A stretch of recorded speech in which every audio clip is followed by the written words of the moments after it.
എല്ലാവരും ഇരിക്കി. എന്താണ് രാവിലെ തന്നെ എല്ലാവരും എന്തൊക്കെയോ പരിപാടിയിലാണല്ലോ? എന്താ ചെയ്തോണ്ടിരിക്കുന്നത്?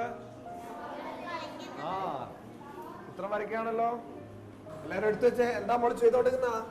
എന്താ എഴുതിക്കൊണ്ടിരിക്കുന്നത്? നോക്കട്ടെ. സൂര്യൻ. എന്തിനു ഞാൻ ഉദിക്കുന്നു, എന്തിനു ഞാൻ അസ്തമിക്കുന്നു, കാണുവാനും.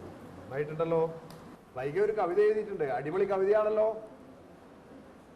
നീ തന്നെ ഒന്ന് വായിച്ചാട്ടെ, ഞങ്ങൾ എല്ലാവരും ഒന്ന് കേൾക്കട്ടെ.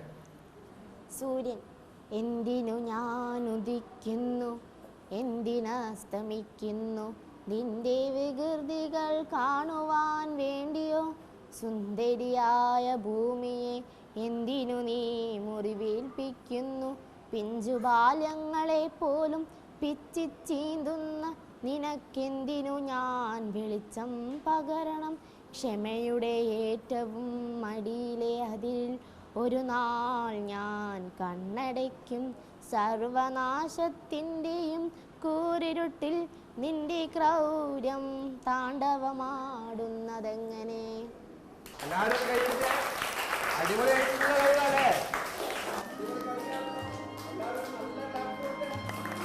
അവള് വെറുതെ ഇരിക്കുന്ന സമയത്ത് എഴുതിയ അല്ലെങ്കിൽ കുത്തിവരച്ച ഒരു കവിത, ഇതൊന്ന് എഡിറ്റ് ചെയ്യാൻ വേണ്ടിയിട്ട് അല്ലെങ്കിൽ അതൊന്ന് നോക്കാൻ വേണ്ടി എൻ്റെ കയ്യിൽ കൊണ്ടുതന്നപ്പോഴാണ് ഞാൻ അത്ഭുതപ്പെട്ടു പോയത്. കാരണം ചെറിയ ചില തിരുത്തലുകൾ വരുത്തിയ അല്ലെങ്കിൽ ചെറിയൊരു എഡിറ്റിങ്ങിന് വിധേയമാക്കിയാൽ മനോഹരമായ ഒരു കവിത. കുഞ്ഞുങ്ങൾ, ചെറിയ പിഞ്ചു കുഞ്ഞുങ്ങൾ ആക്രമണങ്ങൾക്കും ചൂഷണങ്ങൾക്കും ഇരയാവുന്നതിൻ്റെ ഒരു പ്രതിഷേധം അല്ലെങ്കിൽ ഒരു പ്രതിരോധം എന്ന നിലയിലേക്ക് ഒരു സൂര്യൻ എന്ന ഒരു കവിത, ആ ഒരു കവിതയാണ് ഇവളിലെ ഇത്തരത്തിലുള്ളൊരു കവിത എഴുതാനുള്ള അല്ലെങ്കിൽ എഴുത്തിലുള്ള ഒരു വാസനയെ സത്യത്തിൽ തിരിച്ചറിയുന്നത്. എൻ്റെ ചെറുപ്പത്തിലാണ് ഞാൻ നടക്കാണ്ടായപ്പോൾ അച്ഛനിക്ക് അമ്മക്കും തോന്നി സ്കൂളിൽ ചേർക്കണം തോന്നി, സ്കൂളിൽ ചേർത്തു.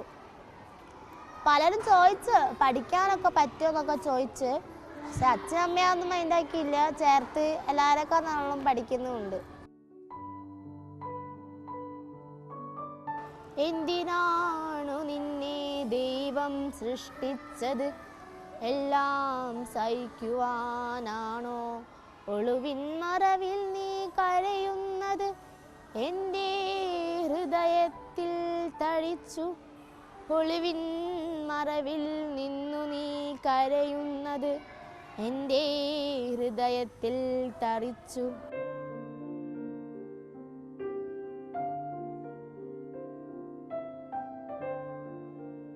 എനിക്ക് സത്യം പറഞ്ഞാൽ എനിക്കിങ്ങനെ വീട്ടിൽ അടങ്ങിയിരിക്കുകയോ പഠിക്കാണ്ടിരിക്കുകയോ എനിക്കിഷ്ടമല്ല.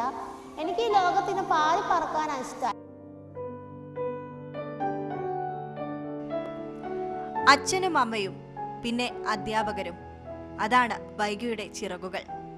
ആ ചിറകുകൾ വിടർത്തി ഉയരങ്ങളിലേക്ക് പറക്കാൻ വൈഗയ്ക്ക് സാധിക്കട്ടെ.